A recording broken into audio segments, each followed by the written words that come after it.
So, folks, welcome to Project-Based Learning for Administrators. We were really pleasantly surprised. We had a lot of registrations, I think almost 60 registrations for this webinar, which we thought was really fantastic given the time of year and the time of day and everything else that's going on. So we're really glad you could join us. This webinar is brought to you by the Consortium for Public Education. If you're not familiar, the consortium has been around as a nonprofit for more than 30 years. We are based out of McKeesport, PA, and we have been advocating for education through engagement and equity for a long time. We work with about 50 school districts and 50 community partners across the 10 county region here in Western PA. And over the last couple of years, our focus has been on future readiness. So when we talk about future ready, we usually frame that in terms of three questions. We believe it's important that students can answer, who am I, who do I want to be, and how do I get there? We think that those are questions that students at any age, K through 12, can begin to engage with. And those are the kind of questions that drive all the work that we do. Whether we are focused on mentoring or project-based learning or service learning or school design, those are questions that always channel into our work. So today our webinar is going to be led by myself, Aaron Altemus. I am a program director with the Consortium for Public Education. My background is in STEAM out-of-school time programming, and I was also a former social studies and English teacher. I taught primarily 7th grade. Middle school is near and dear to my heart, and I taught in the Wilkinsburg School District. I'm also excited to be joined here by Sarah Brooks, who I'm going to have introduce herself. Hi, everybody. I'm Sarah Brooks, Program Director with the Consortium. I have some background in workforce development. Bots IQ is near and dear to my heart. I love that program. And I'm a former science teacher, so I am the local science nerd in the office and taught predominantly 9 through 12, but spent a lot of time with 9th graders. And I know that it's weird, but I do enjoy 9th graders. I think they're hysterical. Okay, so a little background on our experience with project-based learning. For those of you who don't know us, Sarah and I have trained more than 250 educators in the last couple of years across dozens of school districts, both here in Western PA and recently this past spring, we've also expanded to working with some educators in the New England area, working with educators in Connecticut, New Hampshire, Rhode Island, and Massachusetts, thanks to a generous grant from the Barr Foundation, which is based out of Boston. So that was really exciting to take our work beyond Western PA.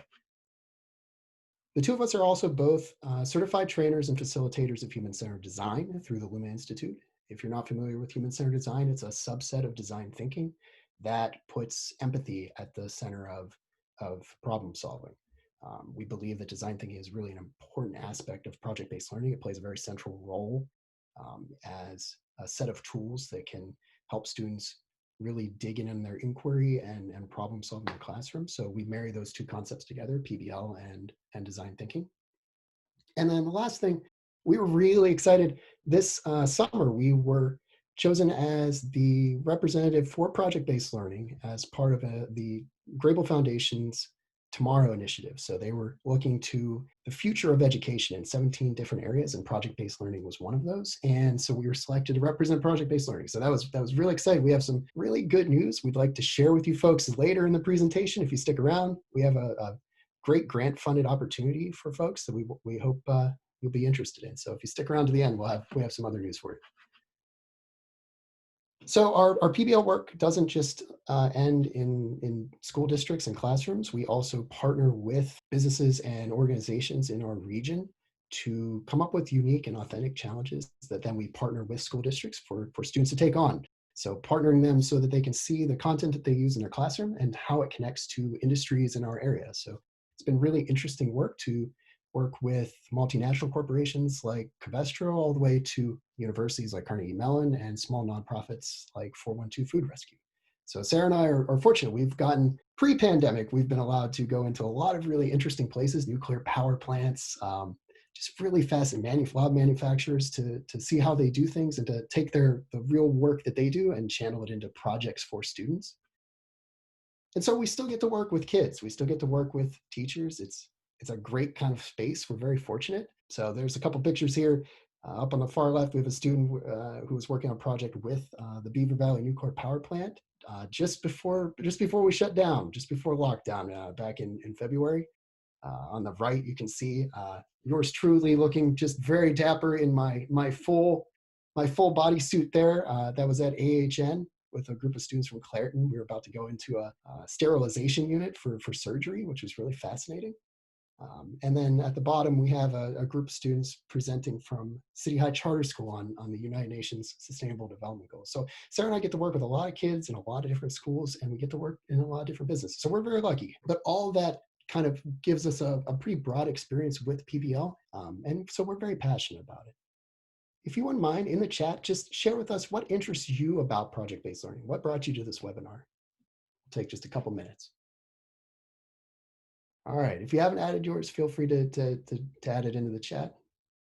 Going to do a quick background on project-based learning. If you're not particularly familiar, the way we frame PBL is it's an instructional approach in which students learn by applying their skills and knowledge to an authentic situation, problem, or challenge.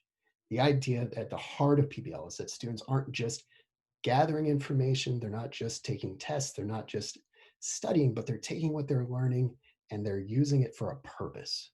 And that's really how you get to that deeper learning. That's how you get to that deeper retention over time for students, is they have to apply what they learn over unique contexts. And that's really what PBL is all about. When we talk about project-based learning, we tend to break it down into roughly 9 design elements. Now, if you've gone through PBL training in different places, Sarah and I have gone through training with PBL Works or the Buck Institute for Education, as it was formerly known. They have their own model. There's the high quality PBL model. There's a number of models out there, but you'll see there's a lot of consistency across all of them. They all have some aspect of these elements of design. These are the terms we use primarily because our goal when we're doing our PBL trainings, we're working with educators, is we want the language to be as accessible as possible. So this is kind of the terminology we've landed on. But if you're looking for some other models out there, at the end of the presentation, which we will share with folks, there's a list of hyperlinks, and that includes a crosswalk that we did for a number of different models, as well as some deeper background, a white paper that goes into a lot of the different design aspects of PBL. So if you want to really dig in, make sure you check out the links at the end. So just a quick rundown of these elements. You'll notice that at the center, we have learning outcomes and assessments. A common misperception that we see often is the idea that when students are doing projects, that often the learning or the standards get lost, right? That the focus ends up being on the project and not on what students are actually learning. We want to make sure that that emphasis is the way we start and how we end a project. So starting to think about, what do I want my students to be able to do and what do I want them to know in my project? And then also in that assessment side, how am I going to make sure that they actually know it? How are they going to demonstrate their learning at the end of my project? And that's really good practice for unit design, lesson design, whether you're doing project-based learning or not. So starting with your learning in mind, we then move on to what we call driving questions. So driving question is open-ended. It doesn't have a right or wrong answer. It's not something that's Googleable. It's hopefully a question that inspires students, that gets them interested, they're intrigued. It's a question they want to answer. You know, that's what we aim for in a driving question. I've seen a lot of folks talk nowadays about, the ideas on virtual learning where like students are Googling answers to things. We can't do that with a good driving question. Students have to, it's relevant to them, and it's not something they can just go online and find the answer to. They have to really wrestle with and come up with an answer that is unique. Ideally, a driving question also has a real world connection. And that's something that's beyond the regular classroom.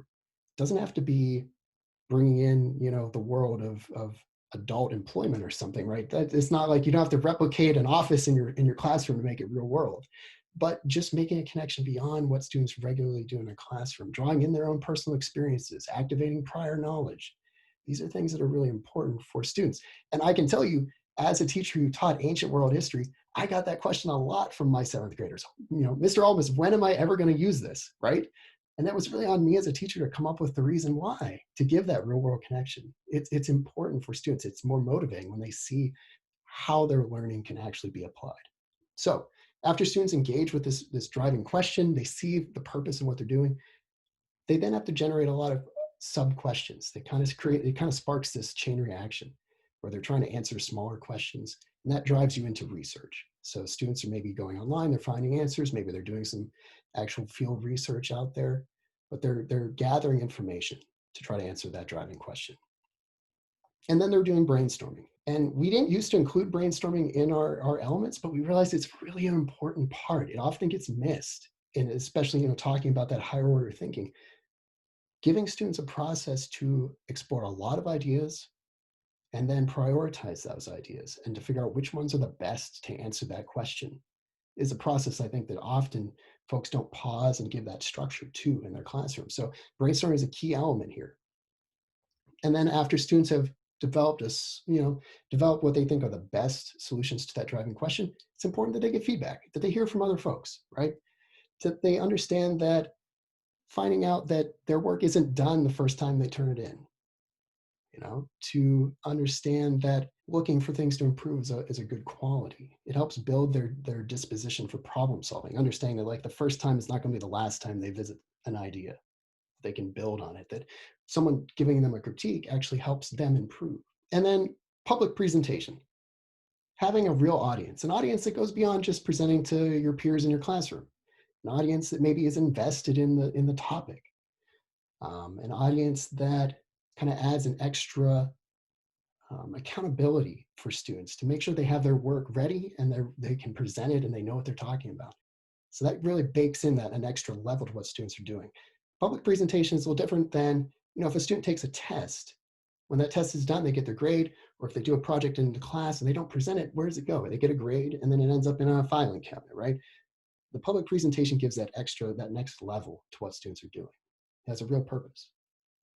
And then these last two elements kind of are contained throughout the rest of the project. They run concurrently with all these other elements. So reflection is really important for students and for the teacher. If I'm a student, as I'm working through any aspect of my project, it's a good disposition to build, to be able to stop and think like, all right, what have I done? What has worked well? What has not? What do I need to do tomorrow? What goals should I set? Those are really important skills for students to learn. And reflection is a really valuable tool for educators in their classroom. When you're doing projects, it's really valuable for a teacher to know when to do some reflection with their students, because it also spots things like red flags, if the project is starting to fall apart or if students are having particular issues working through a project. It really can help them recognize when they need to change some of their instruction in their project. And then the last piece I'm going to talk about is student voice and choice. With most schools working virtually, student voice and choice might be the most important element here, because it draws students in. It asks them what's important to them.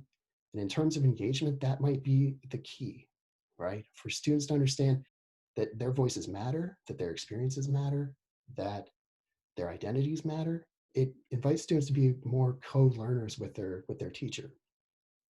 And so student voice and choice can take many different forms in a project. It could be allowing students choice in who they get to work with. It could be choosing the topic. It could be choosing the way they demonstrate their learning. It doesn't mean is it's free range teaching. It doesn't mean that students get to choose everything they do in a project or how they engage with everything. It's very much a sliding scale. But voice and choice is really valuable, especially when you have this distance we have now virtually. So that's a lot. There are a lot of things to manage. There are a lot of different variables in PBL. What we want to stress is that those elements, we talk about them as a dimmer switch. Not every element has to be at the top notch for every project, right? Some projects that educators design may have a little bit of voice and choice. Maybe a project has an audience, but maybe it's not, some grand public community audience that they're going to be presenting to. That's okay.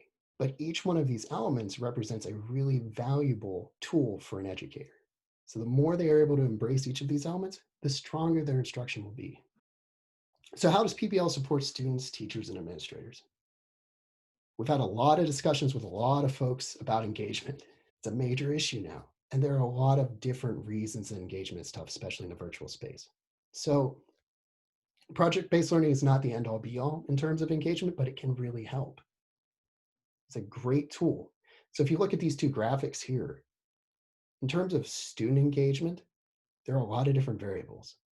When we're working online now, a lot of it comes down to students' experience working with information and communication technology. That's just a baseline. But if you look at those pieces at the top, motivation, interest, identity, Those are all pieces that PBL can support through voice and choice and driving questions and real world connections. They can draw students into what they're learning, giving them that purpose.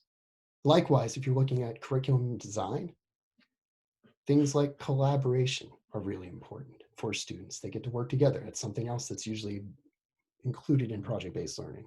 Same with having something that is challenging, right? So that open-ended question, that driving question, something that's relevant. So these are all pieces that can help bolster engagement. It's not going to solve every engagement problem. We'll get that right out there, right? But it can help, right? These are tools to add, especially working with the challenges we have now. And then I come back to that voice and choice again. Voice and choice can really support and help mitigate some of the inequities we have in our classrooms. Voice and choice helps to honor students' perspectives as essential within their learning environment, that their thinking, their opinions matter. It invites each student to embrace their unique skills and their experiences as part of their learning journey. We have some traditional ways that we expect students to learn, right? By bringing in voice and choice, giving students a choice in what content maybe they engage with, or giving them voice and choice in how they demonstrate those standards. It doesn't have to just be a written paper. Maybe it's a video, maybe it's a podcast, maybe it's creating something physically, right?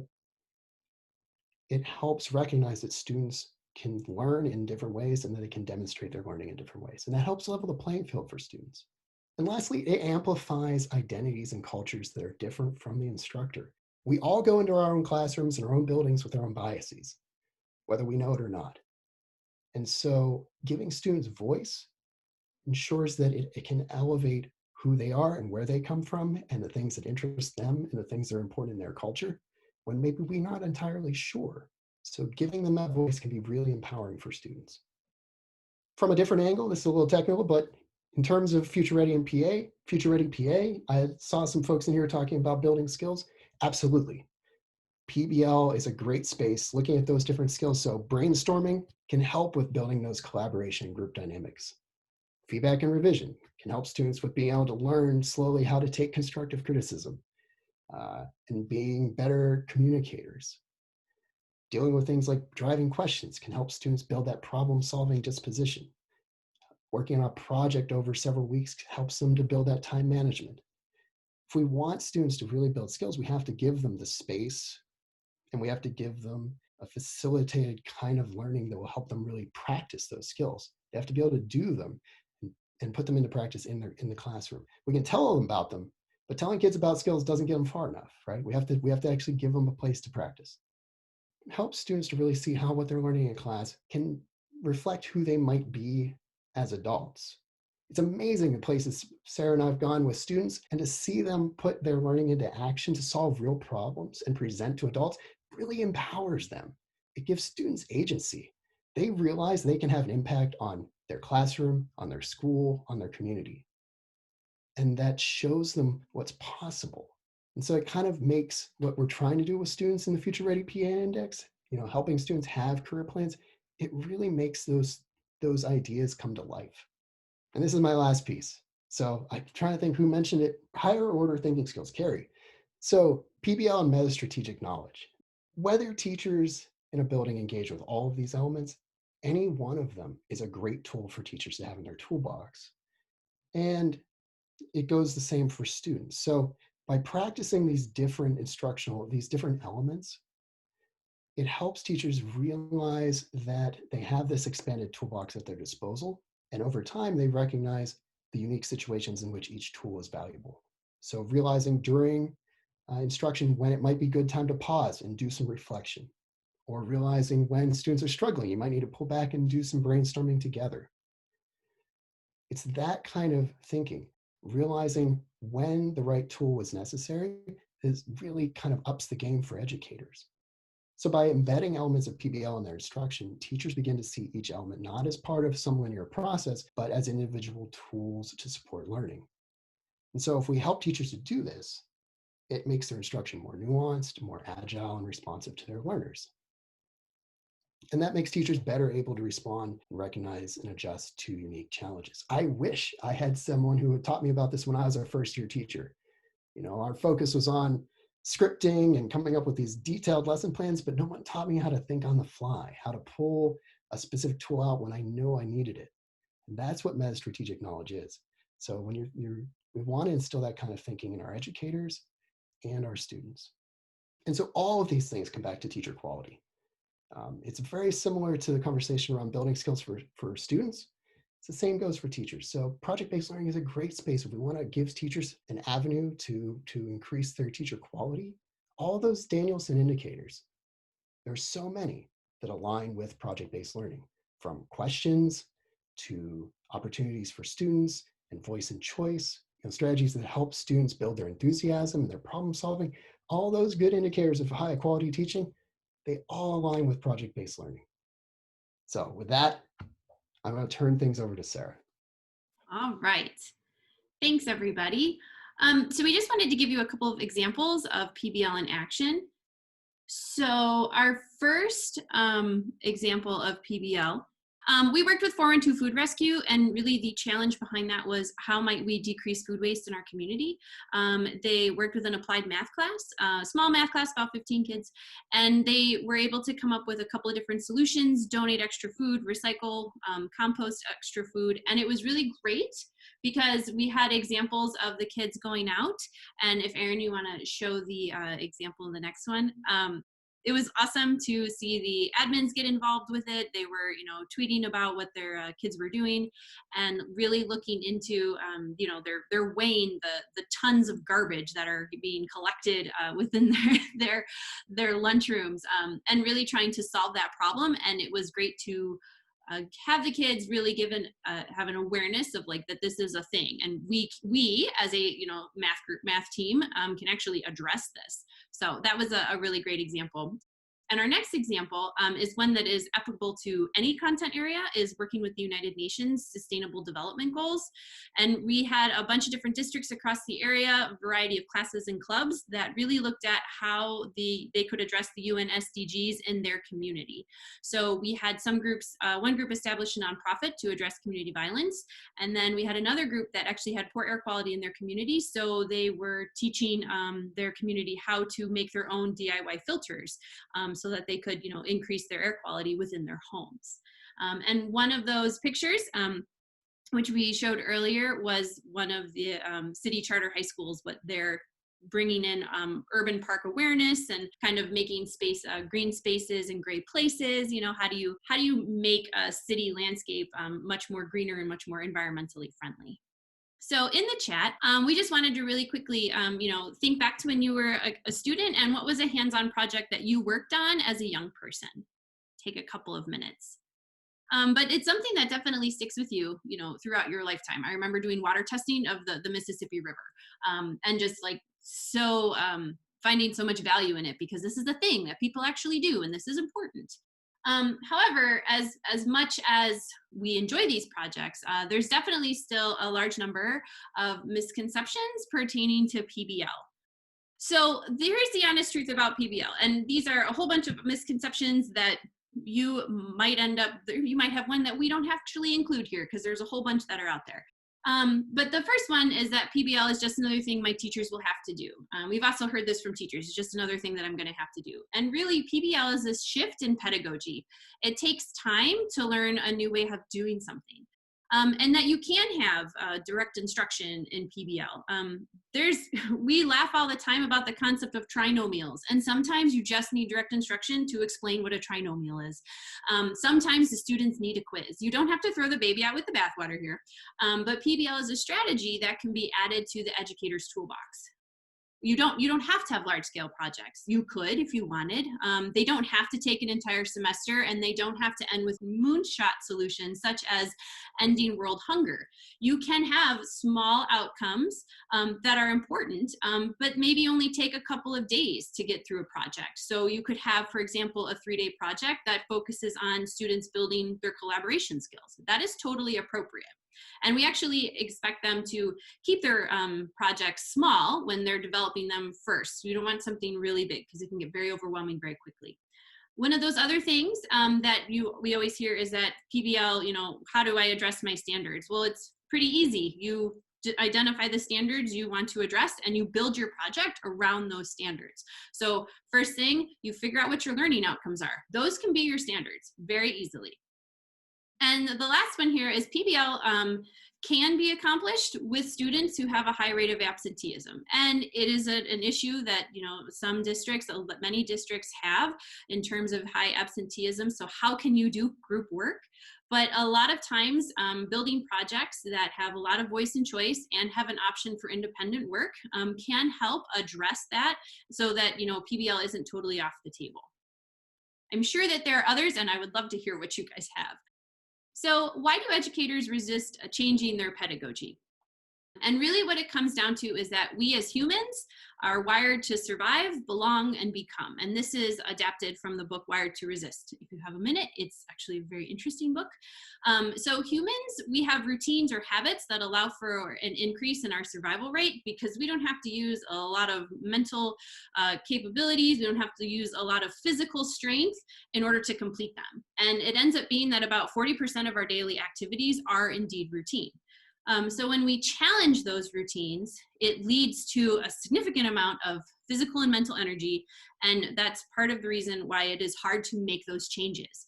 We have to totally shift our way of thinking, and we are all going through that right now. Everybody's feeling really run down, and that's because we've had to change how we do many of our daily routines. What really addresses people's issues with change is that they fear loss. And David Rock has a SCARF model. And really it in terms loss in terms of status, certainty, autonomy, relatedness, and fairness. So status is how we perceive our position in relation to others. That could include job titles, salary, how you've been recognized or criticized. Certainty is if you have a high level of uncertainty, how you feel about certain events or people's situations that affect us. So the more uncertainty you have, the higher level of threat, which we definitely have a lot of uncertainty right now. You also have autonomy. How much control do we have over decisions that affect us? So the more autonomous we are, the more engaged and confident we are, which means our threat status typically is lower. How we relate, so the quality of our relationships with folks. And finally, fairness.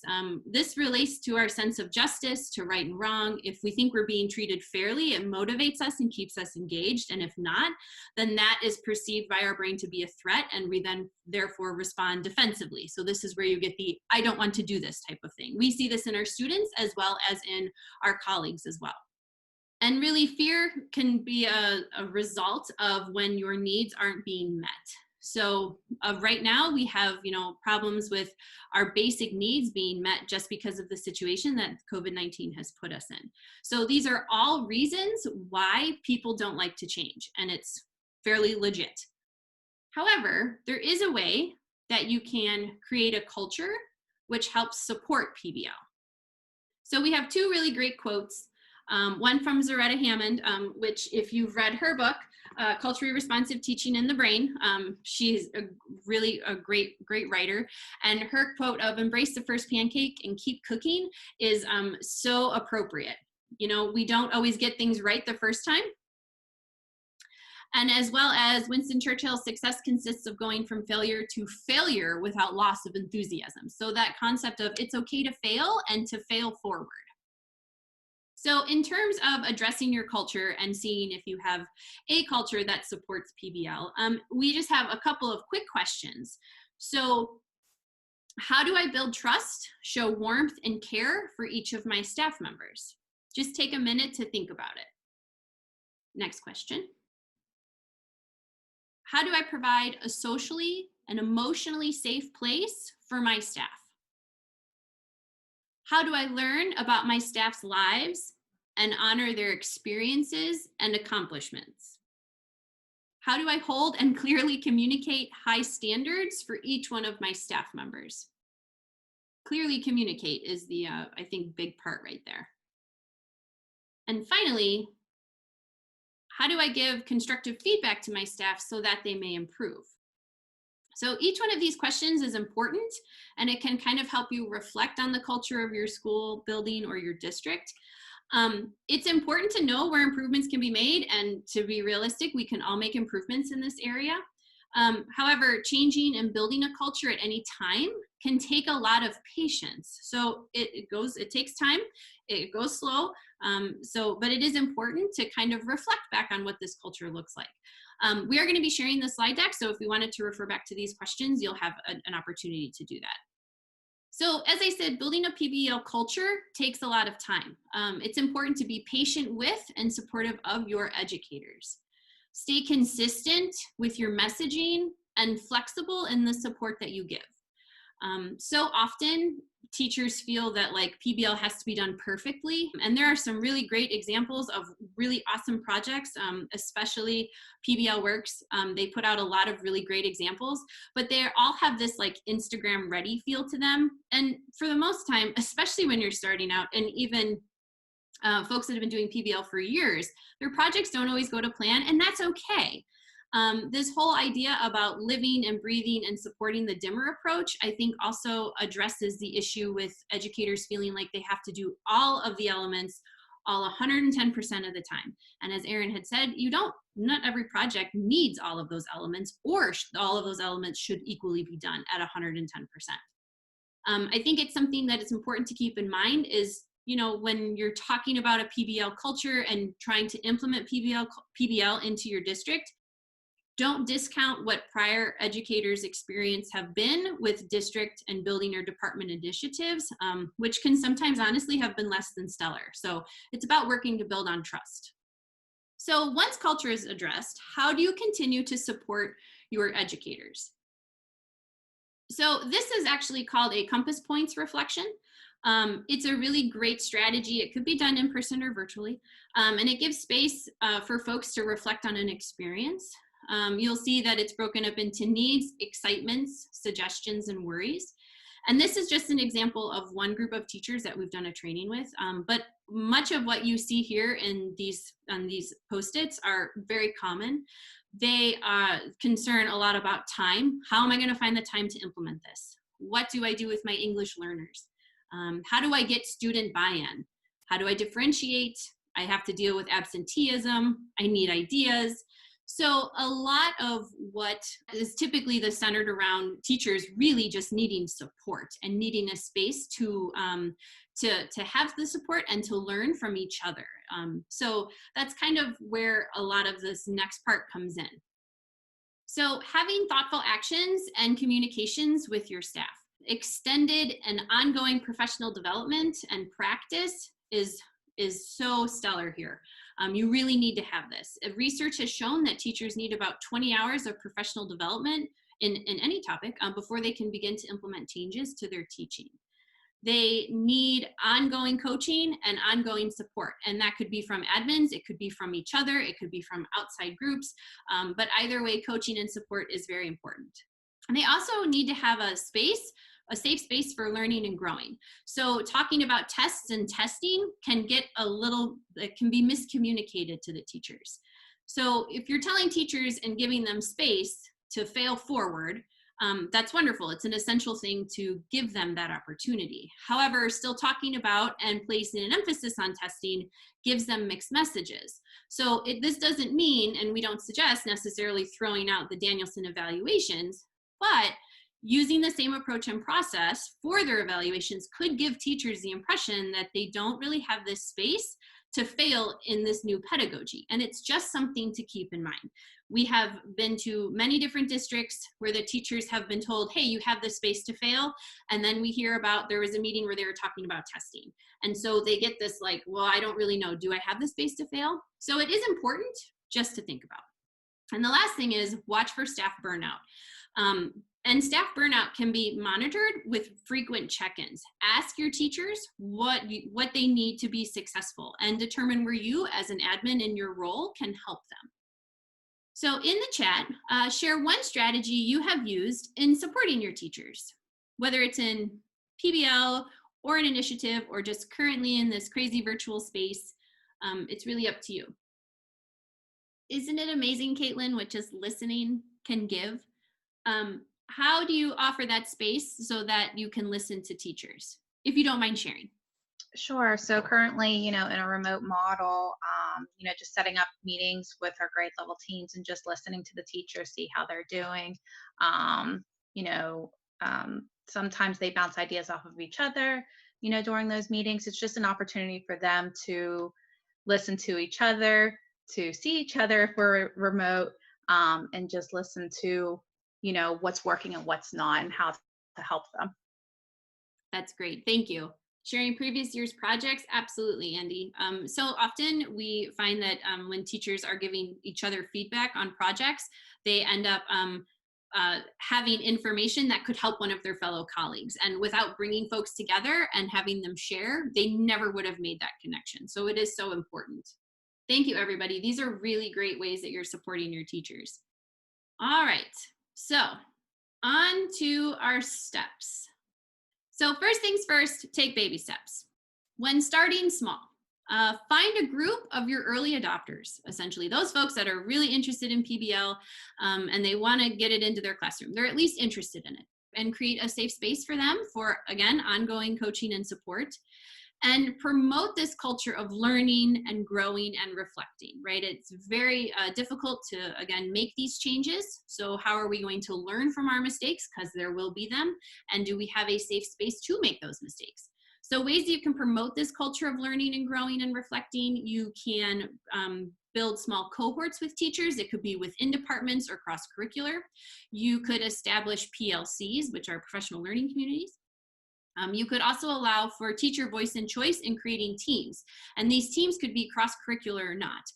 Sometimes it depends on the school. You might have a couple of social studies teachers from the same grade working together, or you could have, the art teacher working with the English and the social studies teacher to develop a project. But either way, allow for some voice and choice, because as much as we talk about student engagement, teacher engagement is extremely important as well. And everybody likes to have the opportunity to choose what works best for them. So we also see a lot of times that when people are starting PBL, they are starting to create their own projects. But I don't know about anybody else's experience, but sometimes teachers get a little, they hold on to the things that they're doing. And to give a space for sharing is really important, especially in terms of PBL, because so often teachers need this, they're looking for ideas. So to generate a growing library of projects, ask your early adopters to design a template that's going to work for staff, and that can easily be adaptable for each individual's needs, each individual class. And then as early adopters get more comfortable with PBL, ask them, we're not fans of being voluntold, to coach others at the beginning of their PBL adventures. So you almost have this kind of train the trainer approach, right? You have a small group that is getting more and more confident in working PBL into their classroom, and then asking them to then share out with more of their colleagues that aren't doing PBL as to how are they doing this, and to really give professional development opportunities for their colleagues. The idea behind this is to really have a very staff-centered design. Again, check in early and often with your staff, and being empathetic is extremely important. Address any problems and give support as often as needed. There's a couple different strategies that you can try when working with your staff. You can interview your teachers. Interviewing is great because, much like we were talking about having time for teachers to just talk to you and to listen, that's really what interviewing is. Asking thoughtful, open-ended questions that get at the heart of what a topic is. You could also try journey mapping, and this might be, individual. It could be done a department or a grade level, and really a journey mapping is just going to help identify pain points in a PBL implementation. And finally, we are huge fans of Rose Thorn Bud, because it's very easy for people to engage with, and that allows folks the opportunity to reflect and share the positives, the negatives, and where opportunities in their PBL implementation experience currently lie. Since we'll be sharing the slide deck with you, I've actually linked a couple of our videos which explain like how to do interviewing and Rose Thorn Bud, so that you guys can watch them when you have a minute. So if you have to do a whole staff-wide rollout, we would say we wouldn't recommend it, but understanding that sometimes we don't have those choices. So really, if you're going to do a thoughtful staff-wide rollout, understand where your stakeholders are and where they are coming from. Typically, your stakeholders are anybody who will say, well, no one asked for my opinion after you've already made these changes. What individuals and positions are involved in a rollout that is staff-wide? And what's going to motivate each one of your stakeholders? Is it doing the best that they can for students? Is it their fear of failing? A lot of times we find that teachers don't want to fail, right? They don't feel safe in that space. Or is it, a fear of poor evaluations? So having a real thoughtful staff-wide rollout is really important if you must do that. So as we finish up, and we've addressed a lot of different ideas, concepts, thoughts, if you have any other questions about implementing PBL, now would be the time to put those into the chat, and we can help just take a couple of minutes to address maybe some of the questions that you have really quickly before we conclude. If you have questions that you think about later, always feel free to email us. We are happy to talk about PBL all day, every day. We're huge nerds about this. So please feel free to reach out to us at any time. So as we conclude for the afternoon, this is what Aaron was talking about. Our big reveal is that our tomorrow grant, we've actually developed a graduate level PBL course that will be coming this winter. It has 3 CPE credits. It's primarily for early career teachers, and it has free enrollment with project seed money. So we're very excited about this. It will run like an online course, but we're really excited. So if you're interested in it, please let us know. And our contact information is there. You can email us at those email addresses. If you are interested in a virtual training for your district, or you have a couple of teachers that are interested in it, we will probably try and do a general virtual training that will go out on PenLink. But essentially our virtual training is 15 hours of professional development broken up over about 4 to 5 weeks.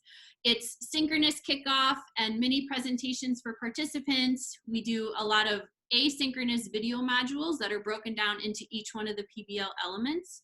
So it's kind of this aspect of let's bring everybody together, get them all kind of started, let them learn a thing on their own and slowly work through it. We do office hours for coaching. We love bringing folks back together. Inevitably, folks have questions. We want to take time to address them. And then we really try and be flexible to your needs. So currently we've got this type of training really organized in very different ways for the different districts that we are working with, because everybody's got different things going on. So just know that that is out there. If you want to contact us for more information about that, please feel free. And as always, please stay connected with us. We are on all of these social platforms. And we really just want to thank you guys so much for joining us here today.